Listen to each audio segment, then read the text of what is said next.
Halo guys, assalamualaikum. Jumpa lagi dengan gue di Bos Kasir. Jadi hari ini pagi hari Sabtu, gue sengaja di dalam mobil biar suasananya agak hening. Hari ini di konten terbaru gue adalah tentang pengalaman-pengalaman gue selama gue hidup dari masih kecil sampai gue sekarang usia gue 36 tahun guys. Jadi untuk konten gue kali ini adalah gue akan menceritakan pengalaman gue ketika gue bekerja sebagai karyawan outsourcing guys. Tepatnya di tahun 2007 guys. Waktu itu gue ya awal-awal lulus kuliah guys. Jadi di sini gue akan menceritakan pengalaman gue sebagai karyawan outsourcing guys. Oke guys, jadi gini guys, gue tuh lulus kuliah itu gue wisuda itu 25 November 2006, gue kuliah di BINUS guys.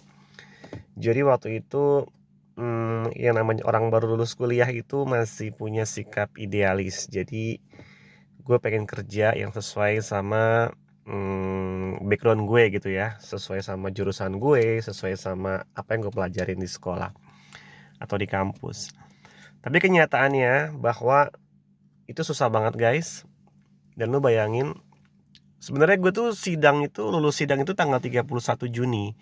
Jadi ada range waktu dari setelah sidang sampai gue wisuda itu nggak ada kegiatan gue perkuliahan. Jadi itu hari-hari gue cuman gue bisa nge-gym atau cuman nongkrong-nongkrong guys, dan nggak ada hasil.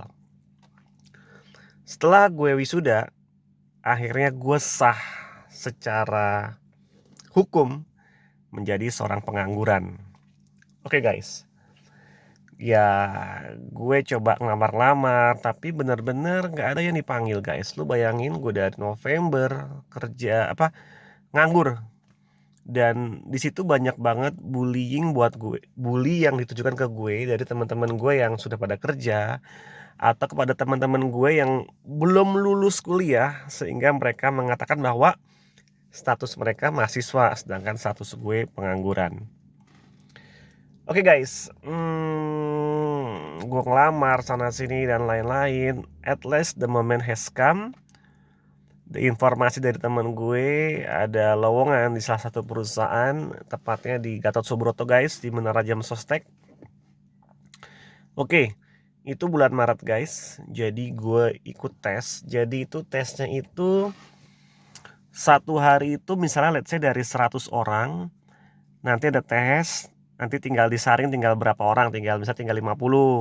Dites lagi tinggal sekian, dan akhirnya gue lolos hari itu. Karena gue setiap tahapan les gue lulus sampai sore guys. Gue bersyukur banget gue bisa lolos dari tes mengetik, tes psikotes dan lain-lain. Oke. Gue bangga dong, gue kerja di perkantoran mewah di Menara Jam Sostek tepatnya guys satu itu. Oke, ketika gue sudah masuk ternyata kita ada trainingnya. Training itu 1 bulan guys. Jadi di training itu dari orang-orang yang terpilih itu akan disaring lagi guys. Jadi setiap seminggu itu akan ada ujian. Nanti dari biasanya misalnya dari 20 jadi misalnya 18 gitu ya. Setiap seminggu ada ujian. Jadi waktu itu selama 1 bulan itu gue belum menerima gaji. Jadi gaji itu akan diterima setelah gue 2 bulan kerja. Jadi let's say masa training sebulan, lalu masa kerja sebulan tuh baru digaji setelah 2 bulan kerja. Oke guys, jadi setelah tahapan itu ya gue lulus terus alhamdulillah. Jadi waktu itu yang namanya gue pengangguran, selama training itu kita dibayar, maksudnya hitungan yang akan dibayarkan setelah nanti gue dapat gaji adalah, lu bayangin kerja itu hitungannya 5.000 per jam. Etes kalau 1 hari itu berarti gue dibayar 8 jam jadi 40.000. Jadi kalau misalnya 1 bulan kira-kira 880.000 itu kalau lu 22 hari kerja. Gue gak ada pilihan, ya udah gitu.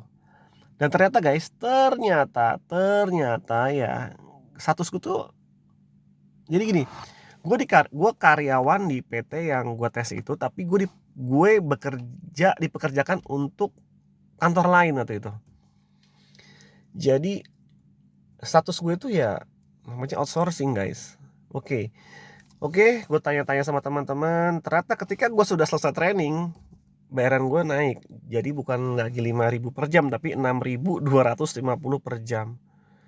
Oh my god guys, gaji gue itu jadi nggak lebih dari 1 juta gitu. Jadi gue waktu itu gaji UMR itu ya segitu. Jadi bahkan mungkin penghasilan gue itu waktu itu ya kalau lebih besar OB atau cleaning service daripada gue gitu.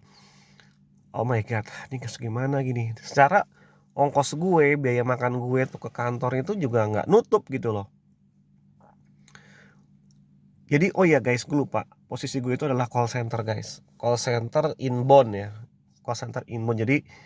Jadi gue menerima telepon dari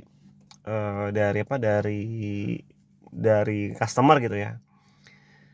Oke, akhirnya di bulan April atau Maret itu pokoknya setelah 1 bulan gue keluar tanpa digaji, gue resign dan gue coba ngelamar lagi. Dan gue ngelamar di salah satu perusahaan waktu itu.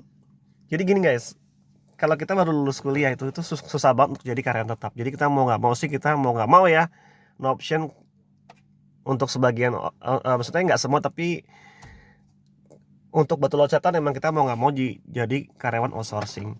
Jadi waktu itu gue ngelamar dan gue keterima dan dikasih tahu gaji gue berapa. Jadi 700.000 per bulan sebagai data entry. 700.000 plus uang makan plus uang macam-macam, totalnya 1 juta per bulan. Oke, nggak apa-apa, gue gaji kecil, tapi kan kerjaan gue kan ringan ya, data entry doang. Oke, gue kerja di situ. Gue per 7 Agustus 2009, 7 Agustus 2007 guys. Nah, jadi guys, eh, pengalaman gue itu kalau di outsourcing itu mungkin ada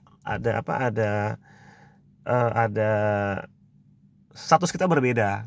Jadi misalnya di posisi yang sama, kalau dia karyawan tetap gajinya sekian dengan benefit sekian, tapi kalau kita outsourcing status kita itu ya gaji sekian, jadi nggak sama gajinya. Dan kita bisa di cut kapan aja guys, kalau memang klien nggak suka dan lain-lain, kita emang seperti itu. Tapi ya kalau saran dari gue adalah ketika lo baru lulus dan lo harus bekerja di outsourcing, lo pilihlah perusahaan outsourcing yang di CV lo tuh dapat berguna buat experience lo gitu. Jadi misalnya lo outsourcing tapi lo di bagian IT atau misalnya di bagian-bagian yang skill. Jadi ketika lo ngelamar kerja di perusahaan yang besar itu bisa kepake.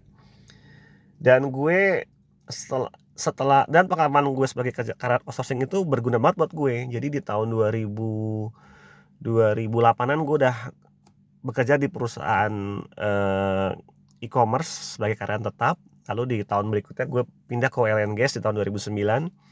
Itu salah satunya berkat experience gue kerja di perusahaan outsourcing. Jadi ya lo jangan minder, karena itu memang kadang-kadang itu perlu banget buat batu loncatan lo. Dan gue kerja di oil and gas sudah 12 tahun alhamdulillah. Dan salah satunya adalah berkat experience gue. Karena kalau gue ngandalin IPK dan lain-lain, gue mungkin nggak bisa masuk. Tapi gue based on experience gue bekerja yang sebelumnya ya salah satunya di beberapa perusahaan outsourcing. Oke guys, sampai jumpa vlog gue hari ini, membagikan pengalaman hidup gue. Semoga ini berguna buat lo semua, buat teman-teman yang baru lulus kuliah atau yang sedang meniti karir. Oke guys, assalamualaikum, dan jangan lupa berdoa dan sholat 5 waktu. Assalamualaikum guys.